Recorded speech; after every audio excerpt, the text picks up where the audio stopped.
ತಿಮ್ಮಾಪುರ ರಾಜೀನಾಮೆಗೆ ವಿಪಕ್ಷಗಳು ಪಟ್ಟು ಹಿಡಿತಾ ಇದ್ದಂತೆ ಕಾಂಗ್ರೆಸ್ ಶಾಸಕ ಶಿವಲಿಂಗೇಗೌಡ ಮಧ್ಯಪ್ರವೇಶ ಮಾಡಿದ್ರು. ಬಿಜೆಪಿ ನಾಯಕರ ವಿರುದ್ಧ ಕೆಂಡಾಮಂಡಲಾದ್ರು. ಅಯೋಗ್ಯರಿಗೆ ಮಾನ ಮರ್ಯಾದೆ ಇದೆಯಾ, ವಿರೋಧ ಪಕ್ಷದಲ್ಲಿ ಇರೋದಕ್ಕೆ ಲಾಯಕ್ಕಿದ್ದೀರಾ ಅಂತ ಏಕವಚನದಲ್ಲಿ ಗುಡುಗಿದ್ರು. ವಿರೋಧ ಪಕ್ಷಕ್ಕೆ ಲಾಯಕ್ಕಿದ್ದೀರಾ ನೀವು? ನೀನು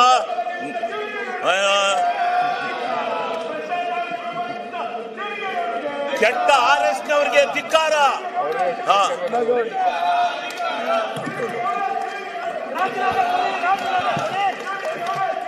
ಸನ್ಮಾನ್ಯ ಅಧ್ಯಕ್ಷರೇ, ನಾನು ಇದರಿಂದ ವಿಚಲಿತನಾಗಲ್ಲ. ನಿನ್ನಂತ 100 ನಾಯಿಗಳು ಬಂದ್ರು ನಾನು ಎದುರಲ್ಲ. ನಾಯಿಗಳಿಗೆ ಕಡೆ ನೀವು. ಆ ನಾಯಿಗಳಿಗಾರ ಬುದ್ಧಿ ಇರುತ್ತೆ, ಅಷ್ಟು ಇಲ್ಲ ನಿಮಗೆ. ನೀವು ಹುಟ್ಟು ಅಯೋಗ್ಯರು. ಈ ಬಿಜೆಪಿ ಹಿಂಗೆ ಮಾಡಿ ತಾಳ ಹಾಕಿ ತಟ್ಟ ಹಾಕಿ ಈ ಅಧಿಕಾರಕ್ಕೆ ಬರಕ್ಕೆ ನಿಮ್ಮ ಜೀವನದಲ್ಲಿ ಸಾಧ್ಯ ಇಲ್ಲ. ನಿಮ್ಮ ಜೀವನದಲ್ಲಿ ಅಧಿಕಾರಕ್ಕೆ ಬರಕ್ ಸಾಧ್ಯ ಇಲ್ಲ. ಮಾನ ಮರ್ಯಾದೆ ಸಿಗ್ಗು ಸಿವಾಸು ಏನೂ ಇಲ್ಲ ನಿಮಗೆ. ನೀವು ಪಡ್ಕೊಂಡ್ರು ನಿಲ್ಸಲ್ಲ. ನಾನು ಭಾಷಣ ಮಾಡ್ತೇನೆ, ಇದು ರೆಕಾರ್ಡ್ ಹೋಗುತ್ತೆ. ನಾನು ಮಾಧ್ಯಮ ಸ್ನೇಹಿತರಿಗೆ ಒಂದು ಮನವಿ ಮಾಡ್ತೀನಿ, ನಾನು ಹೇಳ್ತಕ್ಕಂಥದ್ದು ಸತ್ಯ ಇದ್ರೆ ನಾಳೆ ಬರ್ಗಿರಿ, ಇಲ್ಲ ಅಂದ್ರೆ ಈ ಪೋಲಿಗಳನ್ನ ಈ ಪೋಲಿ ಕೆಲಸ ಮಾಡ್ತಾ ಇರುವಂತ ಈ ಅಶೋಕಣ್ಣ ನಾಯಕತ್ವದಲ್ಲಿ ಇಂಥ ಪೋಲಿ ಕೆಲಸ ಮಾಡ್ತಾ ಇರೋದು ಒಳ್ಳೆ ಕೆಲಸ ಅಲ್ಲ. ನಾನು 20 ವರ್ಷದಿಂದ ಈ ಸದನದಲ್ಲಿದ್ದೇನೆ. ಇಂಥ ಕೆಟ್ಟ ಪ್ರವೃತ್ತಿನ ನಾನು ನೋಡಿರ್ಲಿಲ್ಲ.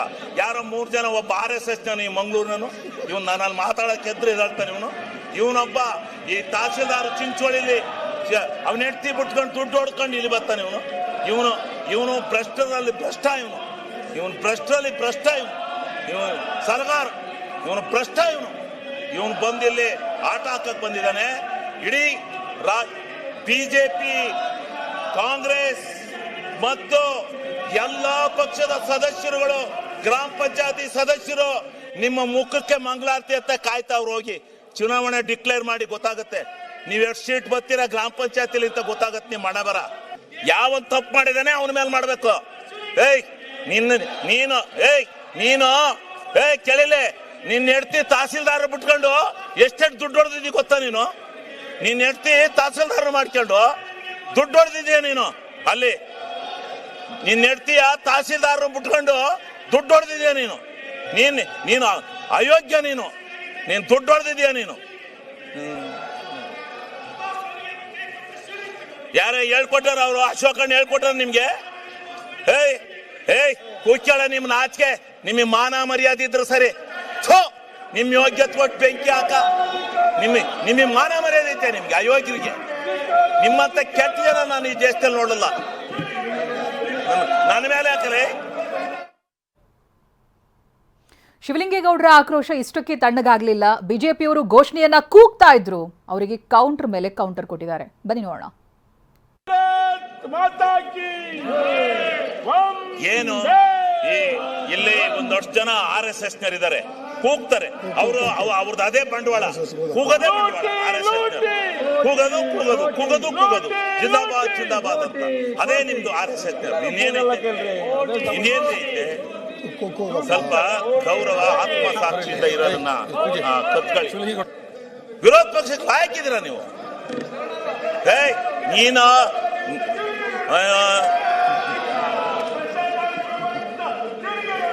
ಕೆಟ್ಟ RSನವರಿಗೆ ಧಿಕ್ಕಾರ.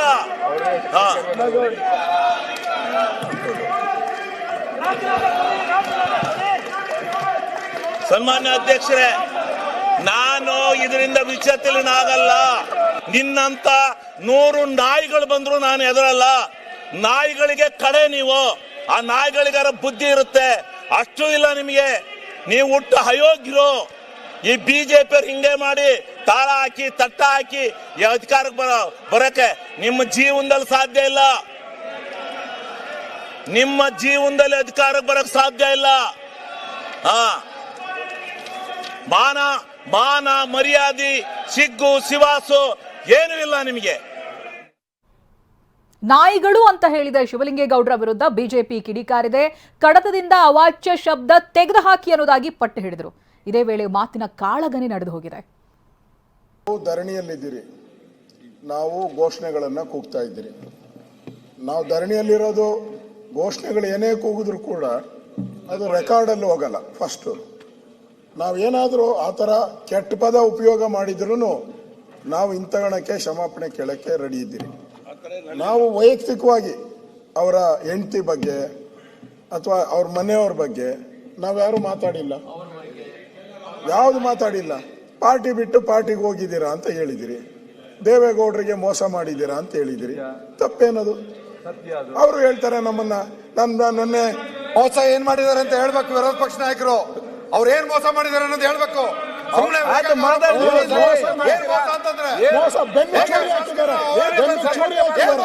ದೇವೇಗೌಡರಿಗೆ ಬೆನ್ನು ಚೂರಿ ಹಾಕಿದ್ದಾರೆ. ದೇವೇಗೌಡರು ಬಾಯಿ ಬಂದಾಗ ಬಚ್ಚೇಗೌಡರು ಬೈತಿರ್ಬೇಕಾದ್ರೆ ಪ್ರೆಸ್ ಮೀಟ್ ಅಲ್ಲಿ ಕೂತಿದ್ರೆ ಪ್ರೆಸ್ ಮೀಟ್ ಅಲ್ಲಿ ಪಕ್ಕ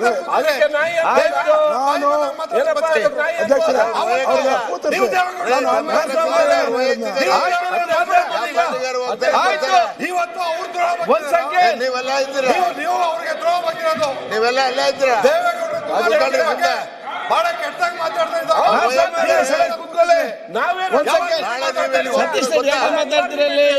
ನೀವು ಮಾಡಿದ್ರೆ ಸ್ವಾಭಿಮಾನಕ್ಕೆ ಪ್ರಜಾಪ್ರಭುತ್ವದಲ್ಲಿ ಅವಕಾಶ ಇದೆ. ಏನಂತ ಅದಲ್ಲಪ್ಪ ಪಕ್ಷ ಅವ್ರು ದ್ರೋಹ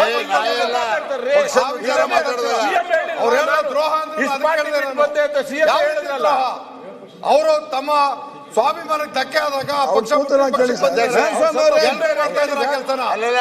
ತೆಗೆಸ್ ನೋಡಿ. ಇದರಲ್ಲಿ 180 ಜನ ಅದೇ ತರ ಇದ್ದಾರೆ. ಹೇಳ್ರಿ ಇವ್ರ ನಾನಿಲ್ಲ ಅಂದ್ರೆ ನೀವಿಲ್ಲ. ರಾಜಕೀಯ ಆಗುತ್ತೆ. 13ನೇವನು ಎಲ್ಲಿದ್ರಿ ನೀವು? 110 ರೇ ನೀವು ಸ್ವಂತ ಯಾವತ್ತೂ ಬಂದಿಲ್ಲ ರೀ. ನೀವೆಲ್ಲ ಮಾಡಿಸ್ತಾರೆ, ವಿತೌಟ್ ಆಪರೇಷನ್ ನತ್ತೆ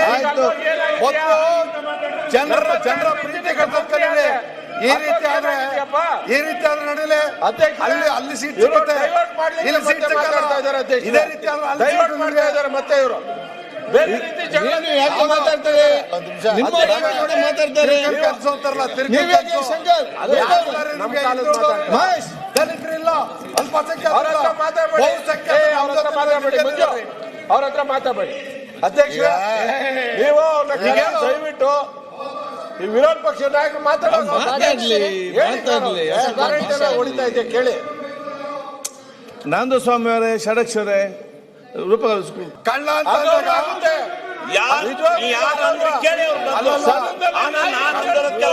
ಕಳ್ಳ ಯಾರು ಅಂತ ಹೇಳಿ ಕಳ್ಳ ಯಾರು ಹೇಳ್ರಿ. ಟಿಪ್ಟೂರ್ ಕಳ್ಳ ಯಾರು, ಒಬ್ಬರಿಗೆ ಕಳ್ಳ ಯಾರು ಹೇಳಿ ಮೊದಲು. ಅದೆಲ್ಲ ಆಚೆ ಮಾತಾಡೋಣ.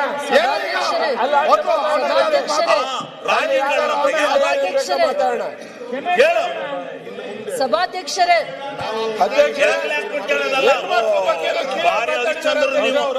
ಈಗ ಆ ಕಳ್ಬಲ್ಲಿ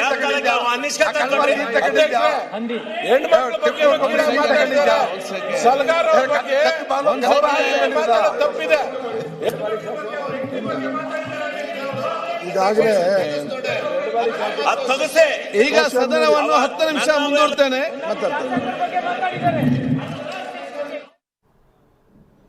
ನೋಡಿ, ಪ್ರತಿ ಬಾರಿ ಸದನ ಗಲಾಟೆ ಆಗುತ್ತೆ, ಮುಂದೂಡಲಾಗುತ್ತೆ. ಇದು ನಮ್ಮ ರಾಜ್ಯದಲ್ಲಿ ಸದನ ನಡೀತಾ ಇರುವಂತ ರೀತಿ. ಏನಾದ್ರೂ ಮಕ್ಕಳಿಗೆ ಹೀಗೆ ಸದನ ನಡೆಯುತ್ತೆ ಅಂತ ತೋರಿಸೋದಿದ್ರೆ ಕೆಲವೊಂದು ಅವ್ರು ಬಳಸುವಂತ ಭಾಷೆಗಳನ್ನ ಕೇಳೋದಕ್ಕಾಗಲ್ಲ. ಆಮೇಲೆ ಏನ್ ಮಾತನಾಡ್ತಾ ಇದ್ದಾರೆ ಅದು ಕೂಡ ಗೊತ್ತಾಗಲ್ಲ. ಒಬ್ರ ಮೇಲೆ ಒಬ್ರು ಬ್ಲೇಮ್ ಮಾಡ್ಕೊಂಡೇ ಇರ್ತಾರೆ. 4 ದಿನ ಸೆಷನ್ ನಡೆದ್ರೆ ಅದರಲ್ಲಿ 40 ನಿಮಿಷ ಒಂದು ಒಳ್ಳೆ ವಿಚಾರದ ಬಗ್ಗೆ ಟು ದ ಪಾಯಿಂಟ್ ಅಕ್ಯುರೇಟ್ ಆಗಿ ಮಾತನಾಡಿದ್ರೆ ಅದು ನಮ್ಮ ಪುಣ್ಯ. ಇಲ್ಲ ಅಂತ ಹೇಳಿದ್ರೆ ಇದೇ ರೀತಿ ಗಲಾಟೆಗಳಾಗ್ತಾ ಇರುತ್ತೆ, ಸೆಷನ್ಗಳನ್ನ ಮುಂದೂಡಿಕೆ ಮಾಡ್ತಾನೆ ಇರಲಾಗುತ್ತೆ. ಅಂಡ್ ಸ್ಪೀಕರ್ ಹೈರಾಣಾಗಿ ಹೋಗ್ತಾರೆ ಇವ್ರುಗಳನ್ನ ಕಂಟ್ರೋಲ್ ಮಾಡುವಷ್ಟೊತ್ತಿಗೆ. ಕಲಾಪ ಆರಂಭ ಆಗ್ತಾ ಇದ್ದಾಗೆ ಬಾವಿಯೊಳಗೆ ಹೋಗಿರ್ತಾರೆ ಎರಡೂ ಪಕ್ಷದ ನಾಯಕರು, ಅಲ್ಲಿರುವಂತ ಶಾಸಕರುಗಳು, ಸಚಿವರುಗಳು. ಅಲ್ಲಿಂದನೇ ಗಲಾಟೆ ಪ್ರಾರಂಭ ಆಗುತ್ತೆ. ನಾವು ಘೋಷಣೆಗಳನ್ನ ಕೂಗ್ತಾ ಇದ್ದೀರಿ. ನಾವು ಧರಣಿಯಲ್ಲಿರೋದು ಘೋಷಣೆಗಳು ಏನೇ ಕೂಗಿದ್ರು ಕೂಡ ಅದು ರೆಕಾರ್ಡಲ್ಲಿ ಹೋಗಲ್ಲ. ಫಸ್ಟು ನಾವೇನಾದರೂ ಆ ಥರ ಕೆಟ್ಟ ಪದ ಉಪಯೋಗ ಮಾಡಿದ್ರೂ ನಾವು ಇಂಥಗಣಕ್ಕೆ ಕ್ಷಮಾಪಣೆ ಕೇಳೋಕ್ಕೆ ರೆಡಿ ಇದ್ದೀರಿ. ನಾವು ವೈಯಕ್ತಿಕವಾಗಿ ಅವರ ಹೆಂಡತಿ ಬಗ್ಗೆ ಅಥವಾ ಅವ್ರ ಮನೆಯವ್ರ ಬಗ್ಗೆ ನಾವ್ಯಾರು ಮಾತಾಡಿಲ್ಲ, ಯಾವುದು ಮಾತಾಡಿಲ್ಲ. ಪಾರ್ಟಿ ಬಿಟ್ಟು ಪಾರ್ಟಿಗೆ ಹೋಗಿದ್ದೀರಾ ಅಂತ ಹೇಳಿದಿರಿ, ದೇವೇಗೌಡರಿಗೆ ಮೋಸ ಮಾಡಿದ್ದೀರಾ ಅಂತ ಹೇಳಿದಿರಿ. ತಪ್ಪೇನದು? ಅವರು ಹೇಳ್ತಾರೆ ನಮ್ಮನ್ನ. ನನ್ನೆ ಮೋಸ ಏನ್ ಮಾಡಿದಾರೆ ಅಂತ ಹೇಳ್ಬೇಕು ವಿರೋಧ ಪಕ್ಷ ನಾಯಕರು. ಅವ್ರು ಏನ್ ಮೋಸ ಮಾಡಿದಾರೆ ಅನ್ನೋದು ಹೇಳ್ಬೇಕು. ಸುಮ್ನೆ ಆಯ್ತು, ಮಾತಾಡಿ. ಏನ್ ಮೋಸ ಅಂತಂದ್ರೆ ಮೋಸ ಬೆನ್ನು ಚೂರಿ ಹಾಕಿದ್ದಾರೆ, ಬೆನ್ನು ಚೂರಿ ಹಾಕಿದ್ದಾರೆ, ದೇವೇಗೌಡರಿಗೆ ಬೆನ್ನು ಚೂರಿ ಹಾಕಿದ್ದಾರೆ. ದೇವೇಗೌಡರು ಬಾಯಿ ಬಂದಾಗ ಬಚ್ಚೇಗೌಡರು ಬೈತಿರ್ಬೇಕಾದ್ರೆ ಪ್ರೆಸ್ ಮೀಟ್ ಅಲ್ಲಿ ಕೂತಿದ್ರೆ, ಪ್ರೆಸ್ ಮೀಟ್ ಅಲ್ಲಿ ಪಕ್ಕ ಅದಕ್ಕೆ ನಾಯಿ ಅಂತ ಆಯ್ತು. ನಾನು ಏನಪ್ಪ ಅದಕ್ಕೆ ನಾಯಿ ಅಂತ ಅಧ್ಯಕ್ಷರೇ, ಅವ್ರಿಗೆ ಕೂತಿರ್ತಾರೆ. ನೀವು ದೇವೇಗೌಡರು